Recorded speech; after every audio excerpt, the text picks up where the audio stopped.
ఉంటుంది.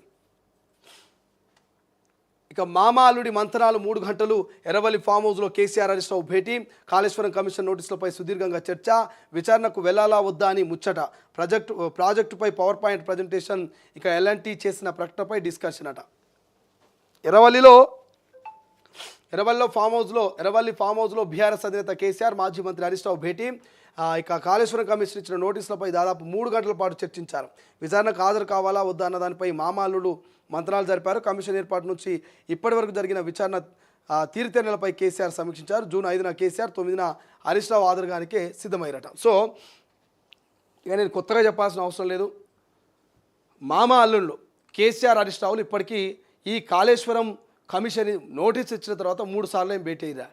ఈ 3 సార్లు కూడా మరి కాళేశ్వరం కమిషన్ ఎటువంటి ప్రశ్నలు అడుగుతుంది, మనం ఎటువంటి సమాధానాలు చెప్పాలి, మరి గతంలో విచారణ ఎదుర్కొన్నటువంటి అధికారుల నుంచి ఏ సమాచారం తీసుకోవాలి, న్యాయ నిపుణుల నుంచి సలహాలు ఎట్లా తీసుకోవాలని ఈ 3 దఫాలుగా మరి మాజీ ముఖ్యమంత్రి, మాజీ మంత్రులు ఇద్దరు కూడా డిస్కషన్ చేసుకున్నారట డీప్గా.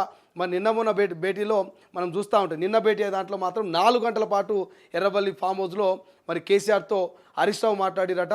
క్లియర్గా కూలంకుషగా కమిషన్ ముందట ఫస్ట్ కేసీఆర్ 5వ తారీఖున హాజరవుతాడు, 9వ తారీఖున హరీష్ రావు హాజరవుతాడు. కాబట్టి సో 5న కేసీఆర్ హాజరైన తర్వాత అక్కడ అడిగేటువంటి ప్రశ్నలు, అక్కడ ఏమేమి అడుగుతా ఉన్నారు, ఏమేమి క్వశ్చన్ చేస్తూ ఉన్నారు మొత్తం కూడా క్లియర్గా విచారణను ఎదుర్కొన్న తర్వాత 9న నేను నిన్ను ప్రిపేర్ చేస్తా, యూ డోంట్ వరీ అని చెప్పేసి హరీష్ రావుకు భరోసానిస్తూనే మరి 5న మనం విచారణ ఎట్లా ఎదుర్కోవాలని కేసీఆర్ కొన్ని సలహాలు సూచనలు తీసుకొని అన్ని రకాలుగా వెల్ ప్రిపేర్డ్ అయ్యి మరి ఇద్దరు కూడా మరి కాళేశ్వరం కమిషన్ ముందు హాజరుగానికి సిద్ధమైనట్టుగా తెలుస్తోంది. 6వ తారీఖున ఈటలు కూడా సిద్ధమవుతా ఉన్నాడు. కాబట్టి ఈటల ఇచ్చే సమాధానాలు కూడా ముందస్తుగానే మరి వీళ్ళు కొన్ని ఆన్సర్స్ని వెతుకుంటున్నారట మామ అల్లుళ్ళు. బట్ ఎట్టకేలకు మాత్రం రేవంత్ రెడ్డి నిజంగానే దమ్మున్నోడు, నిజంగానే అసలు సిసలైన నిజమైన నిఖార్సైన పాలమూరు బిడ్డ అనిపించుకున్నాడు. మరి 10 ఏళ్ల అవినీతి అక్రమాల్ని తవ్వుతూ 10 ఏళ్ల పాటు తెలంగాణ రాష్ట్రాన్ని దోచుకున్నటువంటి మాజీ ముఖ్యమంత్రి, మాజీ మంత్రిని కాళేశ్వరం కమిషన్ ముందు కూర్చోబెడుతున్నట్టే నిజమైన నిఖార్సైనటువంటి పాలమూరు బిడ్డ అనిపించుకున్నాడు మరి రేవంత్ రెడ్డి అనే ఒక ప్రచారం కూడా సోషల్ మీడియాలో జరుగుతూ ఉంది. కాబట్టి సో చూడాలి కేసీఆర్ విచారణకు హాజరు అవుతాడా కాడా. ఇప్పటికైతే అవుతా అంటుండు కాబట్టి అప్పట్లోపల ఏం జరుగుతుందో చెప్పలేము.